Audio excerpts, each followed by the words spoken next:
Welcome to the Art and Science of Complex Sales, sponsored by Membrain.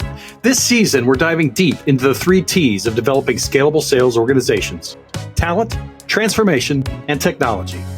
We're bringing together sales leaders from around the world to help you elevate your organizations and crush B2B revenue goals. So smash that like button, subscribe, and ensure you don't miss an episode. I'm thrilled today to be talking to Mark Boundy, an expert in value definition and account growth.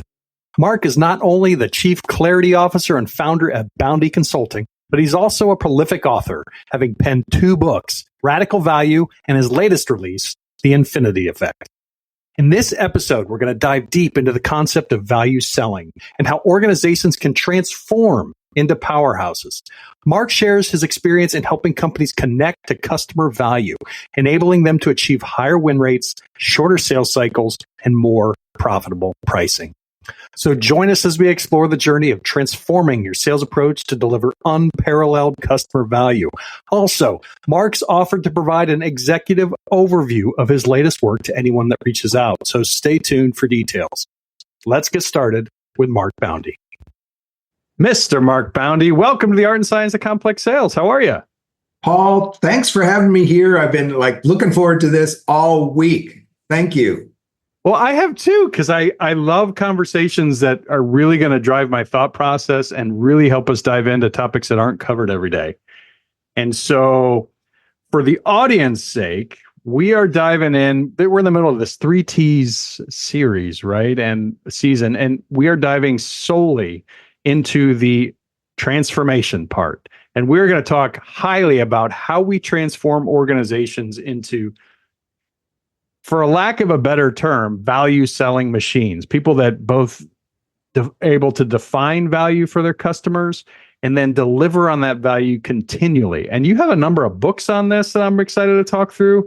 And you've been working your whole life at this. So it's really, really exciting for us to get started here. Yeah, it's been kind of a journey of a lifetime that you could only see that the constant through line laid into the process, right? And so suddenly you look back and say, that's what life was teaching. That was the lesson of the life. And you suddenly saw how valuable this experience 30 years ago was through the lens of the intervening years. It's been really kind of fun. Well, let's start there, because I'd like to dive in and really, really start with, you have a focus now on value, but it wasn't always that. Let's start on how you got into sales and talk a little bit about your journey. Yeah. So I had a couple of, high school and college part-time jobs, retail sales jobs at which I was average at best. And then my first big boy job was with a company called WL Gore Associates as a product manager.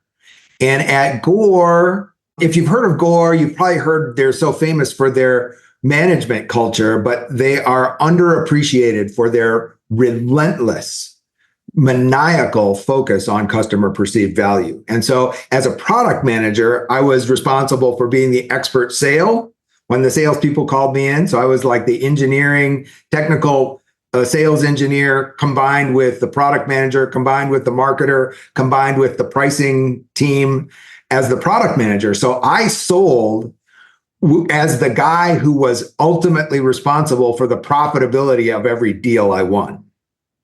And the company gave great tools to help you do that by endlessly teaching about value and value pricing and what is value and how do we sell value and how do we price value, and over again. The question we asked each other most often in that company is, what's our value? When you had a huge array of services and products, even then, right? There was a massive array of putting together products and solutions and all those things. It was kind of a semi-custom product that every new customer, we had a flexible product platform that could do lots of things. And so it was understanding the customer's business, how they competed, how they differentiated, how we could make something that helped them, what their business was, what their needs were, how we could help them differentiate, how much they thought that differentiate would help them in their market, how many dollars they thought they could win. And then we had a more or less congenial discussion about how we split those benefit dollars between us. Well, let's go into how that experience and others. I usually ask people to define sales. Let's go into how that experience and others helped you come up to a definition of value. Because I don't think anybody in market really agrees on that. And you just threw out a term like customer perceived value. And let's dive into what do you mean when you say that? Paul, that is the most important question that you could have asked. If I asked 20 people, what is the definition of value? I'll bet you'd get 25 different definitions. So, and here's the problem with that, right? When one of the people in that room says, let's talk about value or let's deliver more value, the other 19 people in the room are thinking something completely different than what was in the thought of that speaker's head. And so, man, it's important to have constant, in sales training, we talk about having a common language and common definitions. But I was with the largest B2B sales training company in the world, and they didn't bother to define what is value.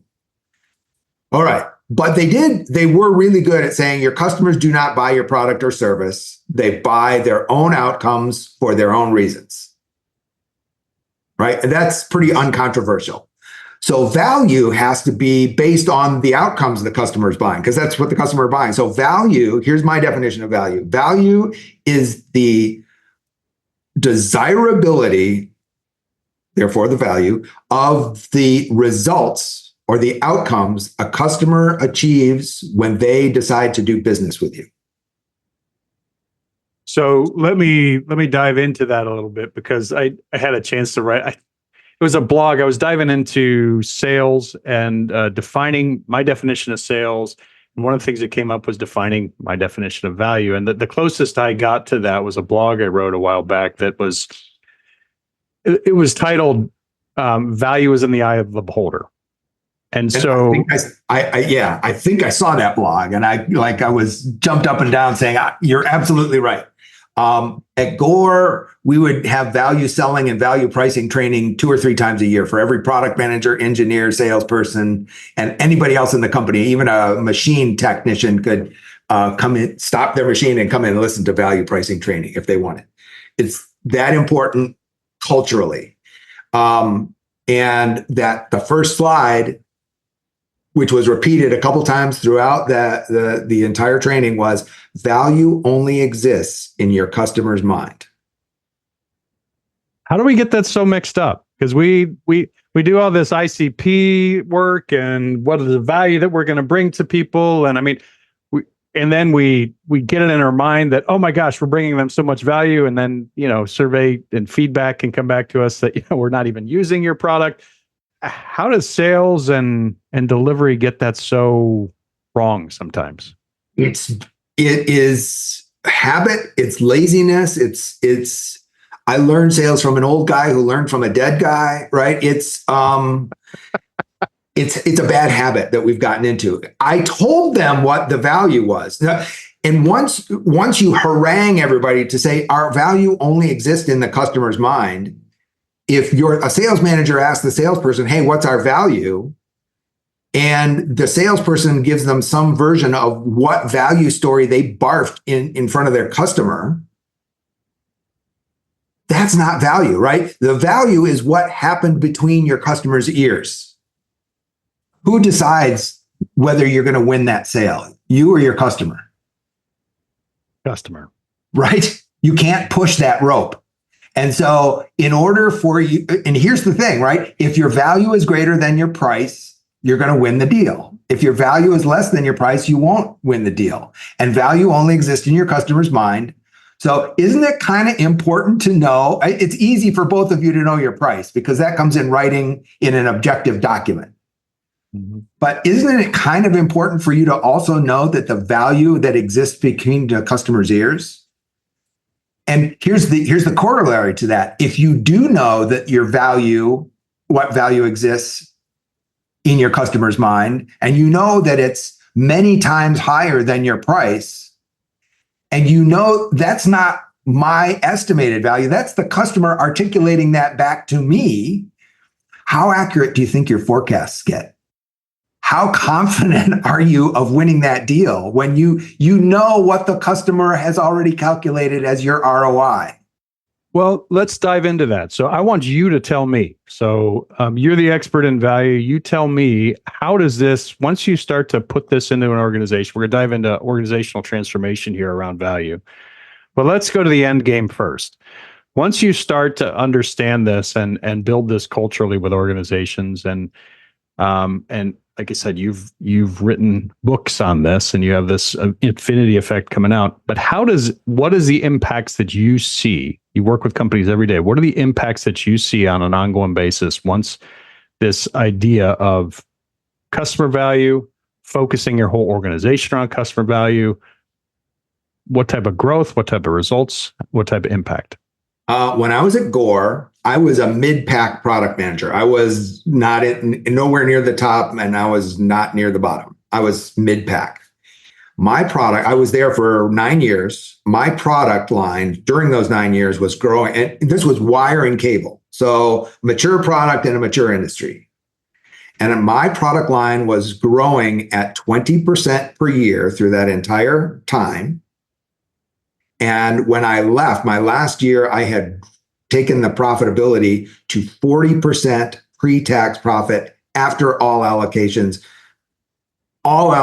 except for provision for income taxes.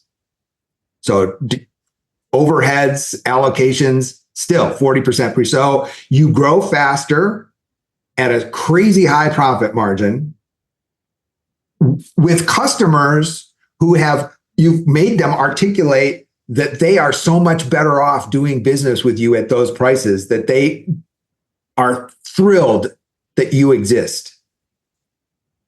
When you sell something to somebody at a 15% price premium, the purchaser squeals in pain. But if that same purchaser has been told by the program manager or the product manager or somebody else that when we buy this at a 15% price premium, it's saving us 7 times that amount over here. The purchasing person shuts up and everybody in the company says, we want you to come in and see what else you can do for us because we love having to only pay you that 15% price premium. But you go so far in your book to say the only reason any company exists is deliver more priceable customer value than it costs to produce. It's a riff on the old Peter Drucker, right? The company exists to find and keep a customer. That is the purpose of the company. And I love it. It's true. But again, it's very pithy. It doesn't tell you what you need to do to buy and keep that, or to keep and hold that customer, right? So I expanded it a little bit like an old academic. I made it a little bit less pithy, but more actionable. Every company exists to provide more priceable value for your customer than it costs you to deliver. So let's value, know how to price it, and then your costs come into play. Well, you're not talking about a small transformation though. So how do we go about this? And I know we don't want to, as I said, I think people can people reach out to you, like CEOs that listen to this and reach out to you and say, hey, can I get an overview of the infinity effect? And will you share that with them? Absolutely. I actually wrote the book to be consumed by CEOs. And so I've got the book sitting in a hopper ready for people to buy the full, 100. It's actually a short book. It's like 180 pages, but I've written a less than 20-page summary, which gets you the pithy ideas. And if you want to go deeper, I've got some click-through videos that describe them in a little bit more detail, ask you how well you're doing against the standard. And I also have 12 different tools that I help companies use to get them on that journey. So yes, you're right. It's a huge transformation. It is a fundamental, basic company-wide mind shift to say we are going to organize on value, but it's simple. Everything is about the customer's outcome. And let me tell you, I'll give you the different answer I wanted to start with to this question. When I was at Gore and as a product manager, I dealt with 250 salespeople around the world, 70 product managers, 250, 270 salespeople around the world. And every single one of them, when they would call me and say, hey, I was just in with customer X and I'm pretty sure they need your product. Every product manager's job at that point, when that call comes in, like you're sitting at your desk hoping somebody's going to call and want your product. Your job is to immediate pushback saying, what is our value? And that salesperson has to know before you spend any more time, what's the customer, what's their industry, how do they compete in their industry, how do they differentiate, how is this product going to help them differentiate better, how much has the customer articulated to us that they're going to benefit from that differentiation, how many dollars? You keep asking questions until the answers come back in dollars or euros or yen, whatever. And then how many of those dollars do you think we can charge as our price premium? If the salesperson didn't have that entire arc, my job, even though I was desperate to help them, was come back to me when you know and hang up. So that was tough, and it's a giant PITA, pain in the rear, for salespeople. But you know what? When I was at Gore, 100% of those 250 salespeople could answer that question, that entire arc. For 100% of the salespeople could answer that question for 100% of the deals in 100% of their funnel. Wow. I defy any sales manager in the world, right? When I was at Gore or at the big sales training company, I worked with 1,000 companies myself, and a couple hundred sales consultants from that company had probably done almost 500,000 individual deals at different B2B companies everywhere in the world, every industry you can imagine. And we all agreed that salespeople, maybe 5% of salespeople could answer that. So the lesson is 100% of salespeople at Gore performed like the top 5 to 8% of salespeople worldwide. And I actually had, a big Fortune 50 senior vice president of sales, when I was telling salespeople, kind of going beyond the stock training, saying, here's how you sell value. Here's how much you need to know. He said, Mark, stop. Everybody, Mark has been giving you elite selling, but I really want you to all get to average. So Mark, just leave that alone. And we're going to just try to get everybody to average right now. He bought into the lie that he only had the right to expect that only maybe 15 or 20% of his sellers were ever going to be elite. He wouldn't let the corporate expectation rise to the level where every single one of his sellers sold at an elite level.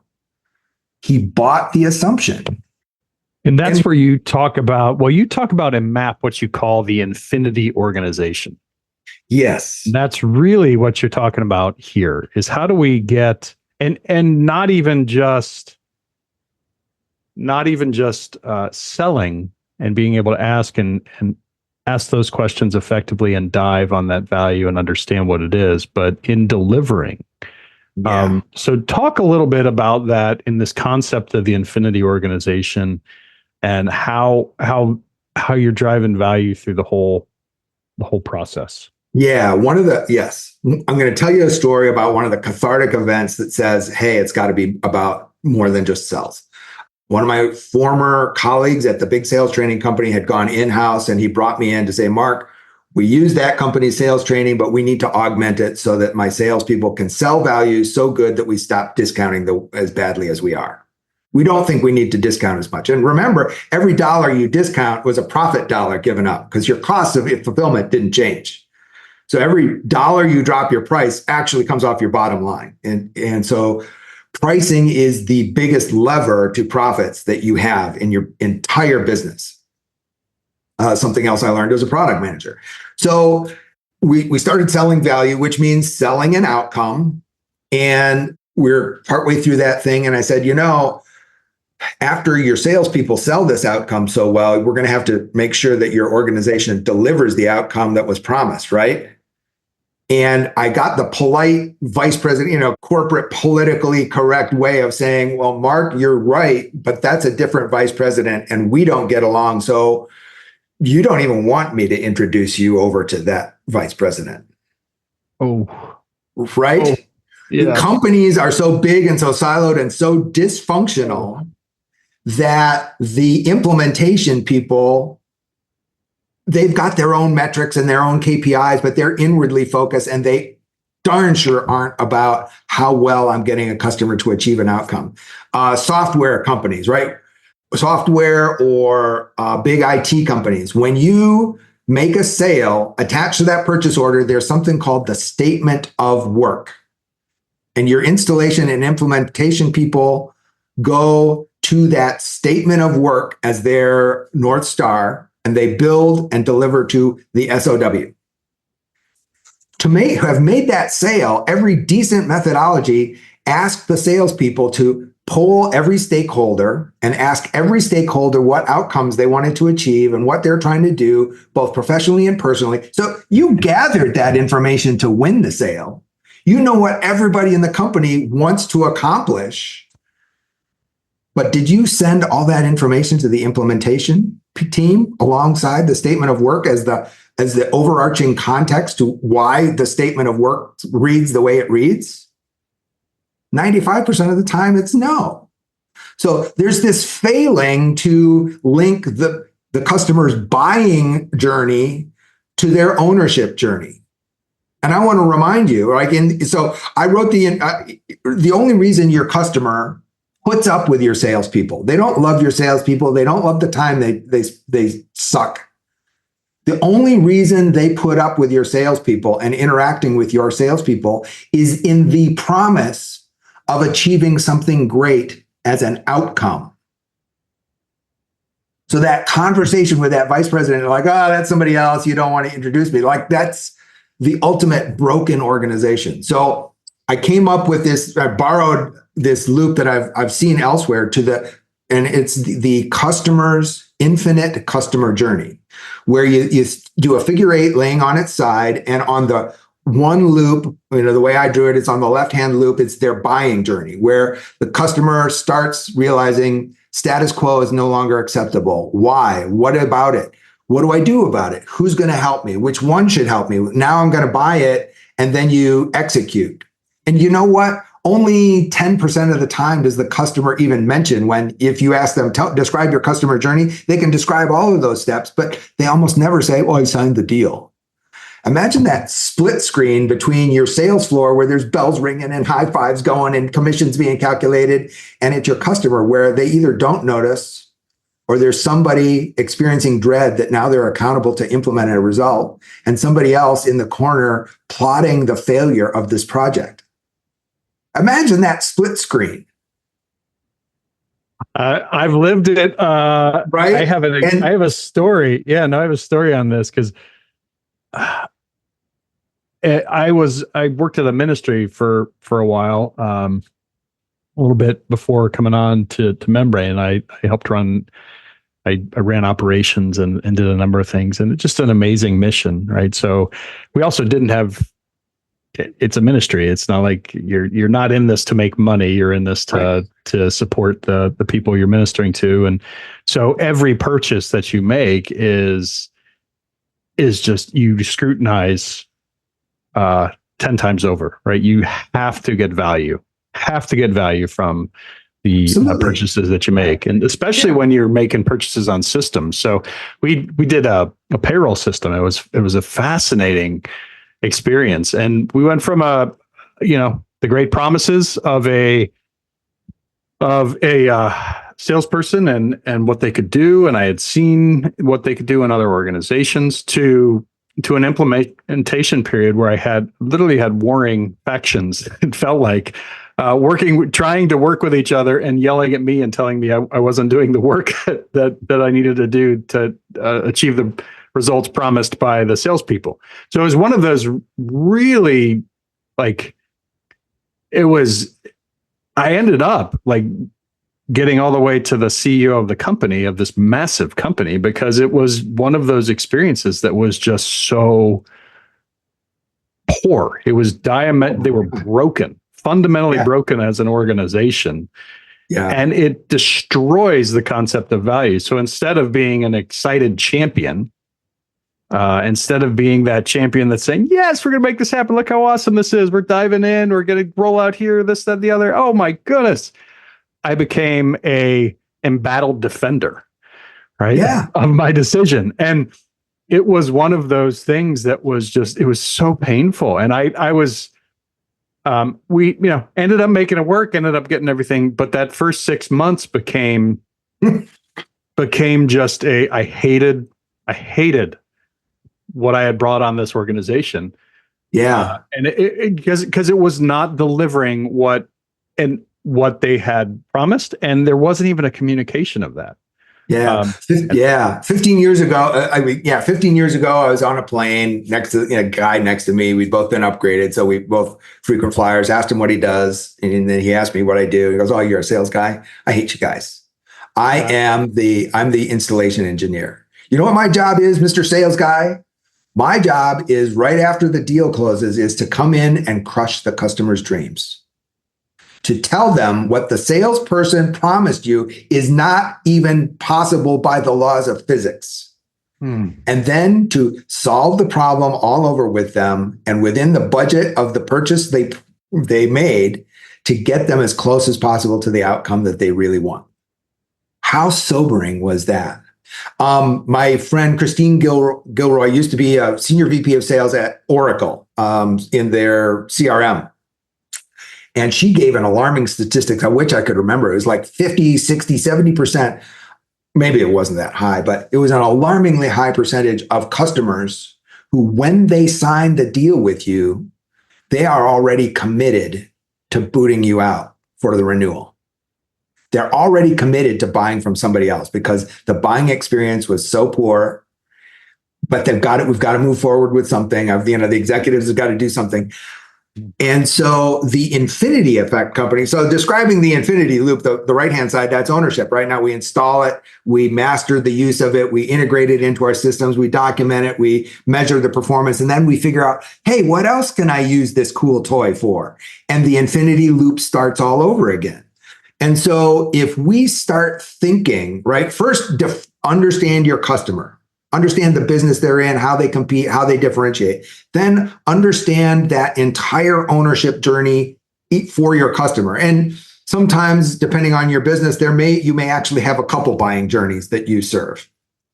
Then make your entire organization about powering and propelling your customer around that loop. It's no longer internally focused KPIs like how well did we deliver to the SOW? It's how well did we deliver everybody's expectation? It's not how many times an hour can I get a customer service call, get those customers to stop complaining. It's how many times an hour can I create an excited evangelist for my product or service? And so the KPIs of call handling per hour actually are masking our ability to focus on the customer's outcome. And so you have a whole chapter on that relative to how to create and execute on KPIs that actually bring value to the customer. Absolutely. So we reorient everybody in the company to redefine their jobs to how does your job connect to the customer's journey? Where in the customer's journey do you contact them? And what does propelling them faster around that flywheel look like? And how do you do that? And suddenly the KPIs and the metrics become harder to measure. But as a famous statistician once said, far better an approximate answer to the right question than the precise answer to the wrong question. I love that. That's awesome. So then, right, once you do that, now in parallel with that, you have to understand how you're different than your competitors. What is your differentiation? And what does that differentiation do for your customers? And tiny bits of differentiation can mean huge differences for your customer. As proof, I point you to gas stations, 2 gas stations across the street from each other on the same intersection that have the same gasoline. In my state, Arizona, the gasoline came to both of those gas stations through the exact same pipe from Texas. It is the same gasoline. They put a couple of detergent additives in, depending on the brand, but they're the same. And my personal record is seeing gas across the street from each other at 45 cents a gallon different. And you can see 10 cents a gallon different all the time. How does that high-priced gas station exist for longer than 48 hours? It's because of tiny differences. This station is 2 right-hand turns to get in and out. That one's 2 left-hand turns. This one has better coffee in the morning. That one has cleaner bathrooms. This one has fresher hot dogs. They've got better pastries. Tiny little things make huge differences to your customer. So know what your difference is and play to your differentiation and understand in dollars and cents how that differentiation affects your customer. And then be proud of that differentiation, help them articulate it to themselves so that you can price it. Yeah, and I think that differentiation and understanding that from the customer is absolutely critical. And I'm going to go back to the software world where one of the biggest parts that I've seen differentiation is in, well, I look at our own organization, right? And one of the things we love doing very well is that planning meeting and that handoff and understanding what's going on from that first call to the having sales involved in that and diving in together instead of throwing things over the fence. And what I think is really fascinating there is when then I can start to listen to my teams. And when they're working together, they're a full revenue team then. They're not a customer success and a sales team. Their goals are to get happy customers on board. Yeah. And then I could start to listen and learn what the actual differentiation is in terms of the word, in terms of the customer, instead of what I think it is. Right? Yeah. CRMs are priced by the seat. Therefore, that pricing drives you to put CRMs only in front of people with sales in their title. 20 years ago at Gore, there was 5 roles that touched the customer, 2 of which had sales, and we didn't have CRM because it was way too long. It was 30 years ago. Now, a lot of companies have 12, 15 roles that touch the customer, maybe 3 of which have sales titles and have access to CRM. But the other 12 have relationships with your customer, have credibility with your customer that your salespeople cannot hope to achieve. They get insights from your customer that your sales cannot hope to achieve and would sure love to have access to. But those people don't have a seat at CRM. And so you've got to find a workaround way to get those people to give those golden insights to everybody else. Oh, and yes. And this is one of the areas that I will absolutely be a fanboy of our own company. And Membrain is we highly recommend that all account managers, implementers, and those type of things can have different views into the CRM and different license prices. So we have like light users and we have account for those that are growing accounts. We have specific modules that are doing account growth. And so they understand exactly what's going on through a whole organization. And it's one of those things that, I came from a CRM implementer world. I ran a sales as a service company and implemented another CRM for a long time. But that was the issue, right? People weren't seeing value out of the system in other parts of the organization because they weren't in it enough. Yeah. But they had to be connected. They had to understand what was going on. They had to at least have a view, and there wasn't a way to do that in some other way. So I'm super proud of what we've done at Membrain with that. And I 100% agree with you, right? So I love that, Paul. Actually, I had a chapter in the Infinity Effect called, turn your CRM into something other than a cynical hoax, right? because it's true. Right? In a lot of companies, it's all about the M. It's not even about, it's certainly not about the C and definitely not about the R. It's CRM. And it is a club for first line sales managers to use. But now the forecasts, it's so useless to the salespeople that they don't enter deals in. So the forecasts that are in the CRM are garbage. And so now the sales manager is cursed to, they've got this 4-week cycle every month.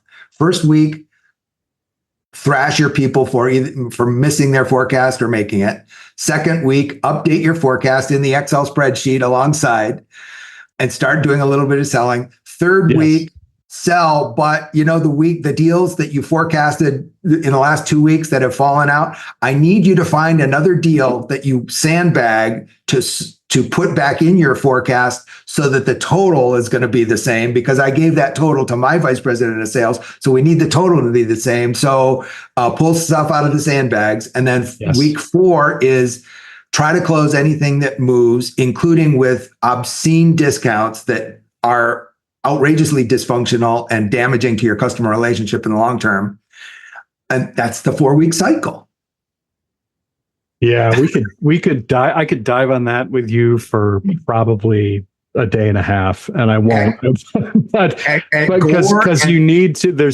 And here's the thing: like when you build things like you're talking about, when we start to have the infinity organization, one of the things that you have to do around that, and I know you're all over this, but you have to understand the technology and the tool sets that are available to reinforce that, and what actually takes away from that. So if you don't have a CRM or a functioning workflow organization that actually enhances that, captures the information that you need, while being a tool, it has to be a tool for effectiveness. It can't be a hindrance. It can't be one of those too many.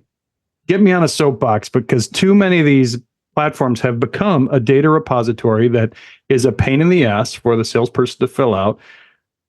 They don't know, they don't like to do it, they don't want to do it. It doesn't help them sell anything. So why would they do it? So why not create something? Yeah.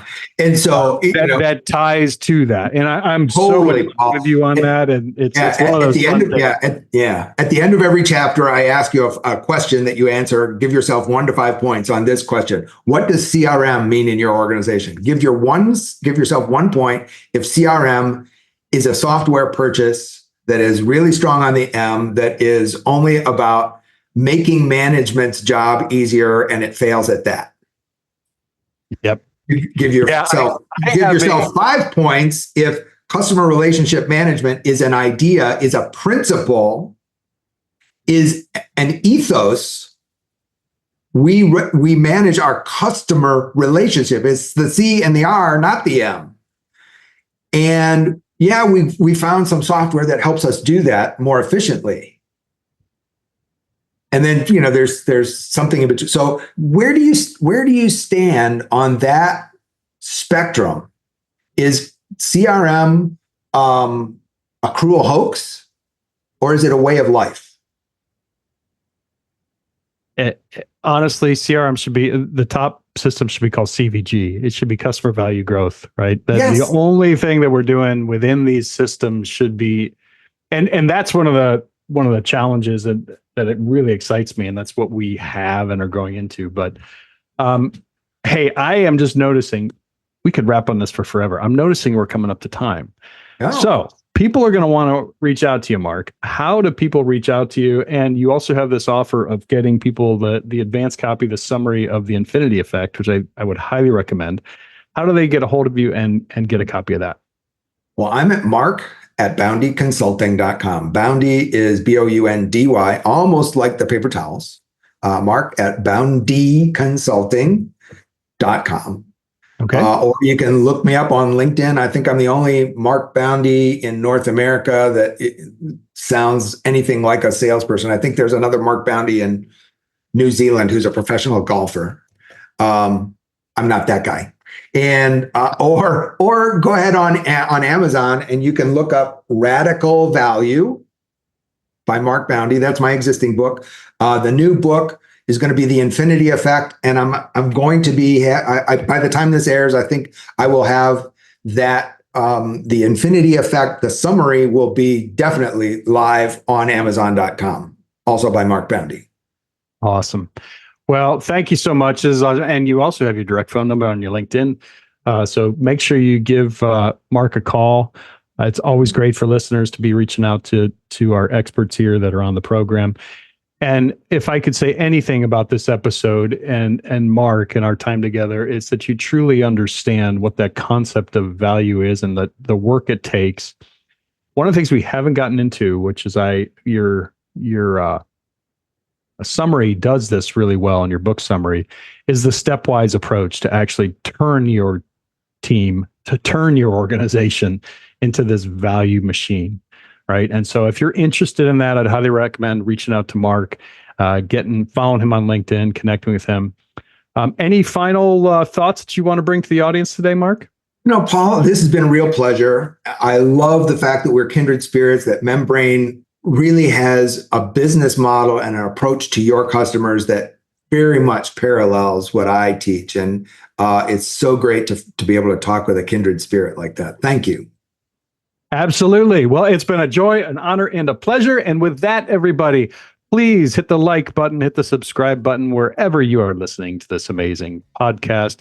Thank you so much, Mark, for coming on. And with that, keep shining bright. We will close out this episode of The Art and Science of Complex Sales. Have a great day, everybody. Thank you so much for joining us today on The Art and Science of Complex Sales. Please take a moment, like, subscribe, share this podcast on all your favorite platforms, and let's get the word out. This podcast is proud to be brought to you by Membrain.com. We are the world's top B2B sales platform. And in the world of B2B sales, with everything from prospecting to business acquisition to managing complex growth, Membrain has the right size technology for your sales team. Our latest innovation, the Coaching Cockpit, empowers your leaders, managers, and team with the information and tools they need to take their skills to the next level and to take advantage of the exponential power of effective sales coaching. With our technology and the top team of sales partners around the world, Membrain is helping to achieve our driving vision. This is, quite simply, elevating the sales profession. To learn more, find us at www.membrain.com. That is membrain.com, or contact us via email at sales@membrain.com. Keep shining bright and have a wonderful day.